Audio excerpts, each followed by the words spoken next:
ದಿನಾಚರಣೆ ಮತ್ತು ನಮ್ಮ ಹೆಮ್ಮೆಯ ಶರಣಬಸಪ್ಪ ಆರ್ ಕಂದಗೂಳ್ ಸರ್ ಅವರ ಜನ್ಮದಿನದ ಪ್ರಯುಕ್ತ ಒಂದು 10 ಗಿಡಗಳನ್ನು ಹಚ್ಚಬೇಕಂತ ಅಂದ್ಕೊಂಡಿದ್ರು. ಸೊ ಎಲ್ಲರೂ ಕೂಡ ಇವತ್ತು ಆಧುನಿಕ ಯುಗದಲ್ಲಿ ಕೇಕ್ ಕಟ್ ಮಾಡೋದಾಗಲಿ, ಪಾರ್ಟಿ ಮಾಡೋದಾಗಲಿ, ಈ ರೀತಿ ಜನ್ಮ ದಿನಾಚರಣೆನ ಆಚರಿಸ್ಕೊಳ್ತಾರೆ. ಬಟ್ ಇದು ವಿಶೇಷವಾಗಿ ಮತ್ತು ವಿನೂತನವಾಗಿ ಅಂತ ಹೇಳ್ಬೋದು. ಅವ್ರ ಹುಟ್ಟುಹಬ್ಬದ ಪ್ರಯುಕ್ತ ಈ ರೀತಿ ಸಸಿಗಳನ್ನು ನೆಡುವ ಕಾರ್ಯಕ್ರಮ ಹಮ್ಮಿಕೊಂಡಿರಲ್ಲ. ಸೊ ನಮ್ಗೆಲ್ಲರಿಗೂ ಕೂಡ ಮಾರ್ಗದರ್ಶನ ಅಂತ ಹೇಳ್ತೀವಿ.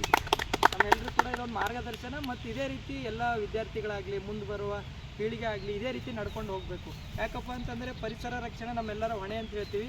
ಸೊ ಹಾಗಾಗಿ ನಮಗೆ ಶುದ್ಧವಾದ ಆಕ್ಸಿಜನ್ ಬೇಕು. ಇಂದಿನ ಆಧುನಿಕ ಯುಗದಲ್ಲಿ ಕಾರ್ಬನ್ ಡೈಆಕ್ಸೈಡ್ ಪ್ರಮಾಣ ಆಗಲಿ, ವೆಹಿಕಲ್ ಪ್ರಮಾಣ ಜಾಸ್ತಿ ಆಗ್ತಾಯಿದೆ. ಸೊ ಅದನ್ನು ನಾವು ಕಡಿಮೆ ಮಾಡ್ಲಿಕ್ಕಂತ ಆಗಂಗಿಲ್ಲ. ಸೊ ಅದಕ್ಕೆ ಪೂರಕವಾಗಿ ಮತ್ತು ಅದಕ್ಕೆ ನಾವು ಸಮಾನವಾಗಿ ಗಿಡಗಳನ್ನು ಕೂಡ ಹೆಚ್ಚಿಗೆ ಹಚ್ತಾ ಹೋಗಬೇಕು. ಇದರಿಂದ ಪರಿಸರ ಸಮತೋಲನವನ್ನು ಕಾಪಾಡ್ತದೆ. ಸೊ ಅದೇ ರೀತಿ ಆ ದೇವರು ಶರಣಬಸಪ್ಪ ಸರ್ ಅವ್ರಿಗೆ ಆಯುಷ್ಯ ಆರೋಗ್ಯ ಕೊಟ್ಟು ಕಾಪಾಡಲಿ. ಸೊ ಯಾವಾಗಲೂ ಆ ದೇವರ ಆಶೀರ್ವಾದ ಸದಾ ಅವ್ರ ಮೇಲೆ ಇರಲಿ. ನಮ್ಮಂಥ ಯುವಕರಿಗೆ ಅವರು ಮಾರ್ಗದರ್ಶನ ಸದಾ ಇರಲಿ ಅಂತ ನಾನು ಕೇಳ್ತೀನಿ. ಮತ್ತೊಮ್ಮೆ ನಮ್ಮೆಲ್ಲರ ಪರವಾಗಿ ಕೂಡ ಹುಟ್ಟುಹಬ್ಬದ ಹಾರ್ದಿಕ ಶುಭಾಶಯ. Thank you sir. Thank you sir. Thank you sir. Thank you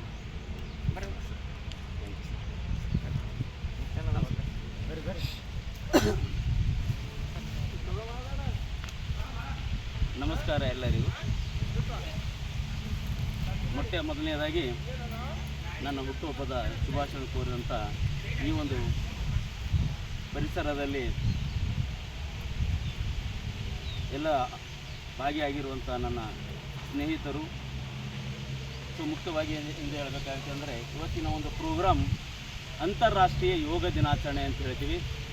ಮತ್ತು ಮೊನ್ನೆ ನಾವು ಜೂನ್ 5ರಂದು ವಿಶ್ವ ಪರಿಸರ ದಿನಾಚರಣೆಯನ್ನು ಆಚರಿಸಿದ್ದೀವಿ. ಪರಿಸರ ದಿನಾಚರಣೆಯ ತಿಂಗಳಂದರೂ ಕೂಡ ತಪ್ಪಾಗಲಿಕ್ಕಿಲ್ಲ.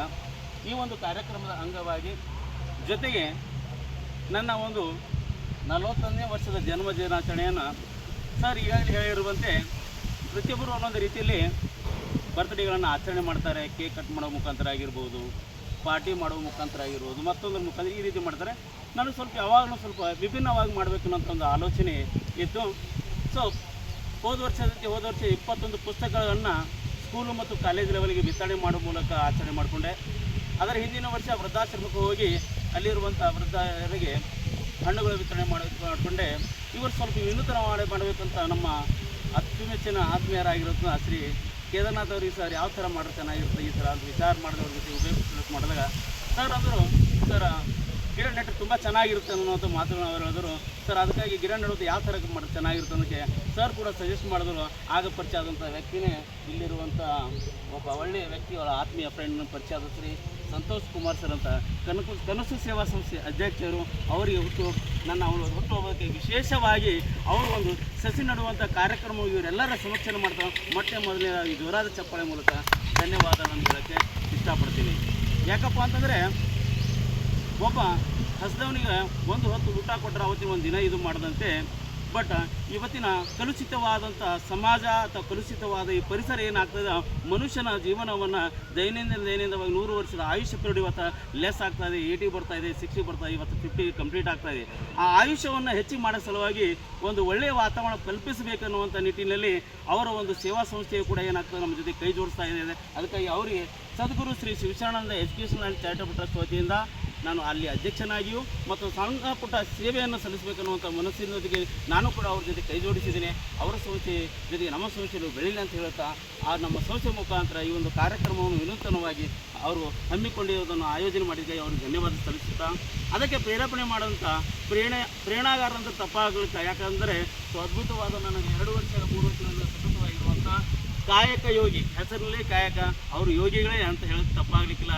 ಕಾಯಕ ಯೋಗ ಸೇವಾ ಸಂಸ್ಥೆಯ ಅಧ್ಯಕ್ಷರು ಮತ್ತು ನಮ್ಮ ಫ್ಯಾಮಿಲಿ ಕೂಡ ನನಗೆ ಜೊತೆಗೆ ಯಾವಾಗಲೂ ಸಾಥ್ ಇದೆ. ಅದಕ್ಕೆ ಈ ವಿನೂತನವಾದ ಕಾರ್ಯಕ್ರಮ ಮಾಡಿದ್ದಕ್ಕೆ ತಮ್ಮೆಲ್ಲರಿಗೂ ಹೃತ್ಪೂರ್ವಕವಾದಂಥ ಅಭಿನಂದನೆ ಸಲ್ಲಿಸುತ್ತಾ, ಯಾಕಪ್ಪ ನನ್ನ ಜೀವನದ ಒಂದು ಕನಸು ಏನಪ್ಪ ಅಂತಂದರೆ ಮಕ್ಕಳು ಮೊದಲನೇದಾಗಿ ಒಳ್ಳೆಯ ಎಜುಕೇಷನ್ ಪಡಿಬೇಕು.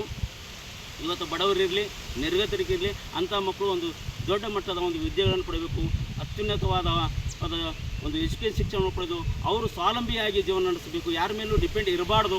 ಯಾಕಂದರೆ ಇವತ್ತು ಉಳ್ಳವರು ಶಿವಾಲಯ ಮಾಡ್ತಾರಂದರೆ ಉಳ್ಳದೇ ಇರೋರು ಏನು ಮಾಡಬೇಕಯ್ಯ? ಅದಕ್ಕೆ ಅವರಿಗೆ ಏನಾದರೂ ಮಾಡಲೇಬೇಕು ಅಂತ ಯಾವ ಯಾವ ವ್ಯಕ್ತಿಗಳು ನನಗೆ ಸಾಮಾಜಿಕ ಸೇವೆಯಲ್ಲಿ ತೊಡಗುತ್ತಾರೆ ಅವ್ರ ಜೊತೆಗೆ ನನ್ನ ಕೈಲಾದ ಸಹಾಯ ಇರ್ಬೋದು, ಅಥವಾ ನನ್ನ ಒಂದು ಎಜುಕೇಷನ್ ಸಿಸ್ಟಮ್ ಅಥವಾ ಎಜುಕೇಷನ್ ಮುಖಾಂತರ ಅವ್ರಿಗೆ ಜ್ಞಾನಧಾರೆಗಳ ಮುಖಾಂತರ ಅವ್ರ ಜೊತೆ ಯಾವಾಗಲೂ ಕೈ ಜೋಡಿಸ್ತೀನಿ.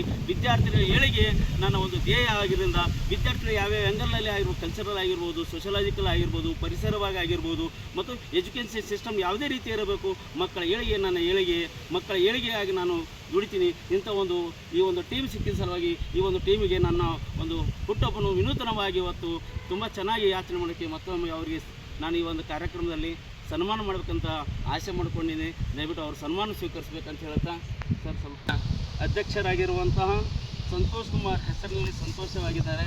ಹೆಸರು ಅವ್ರ ಜೀವನ ಸಂತೋಷವಾಗಿರಲಿ ಅಂತ ಹೇಳ್ತಾ, ಅವರು ಮತ್ತು ಅವರ ಸೊಸೆ ಹೆಮ್ಮರವಾಗಿ ಬೆಳಿಲ್ಲ ಅಂತ ಹೇಳ್ತಾ,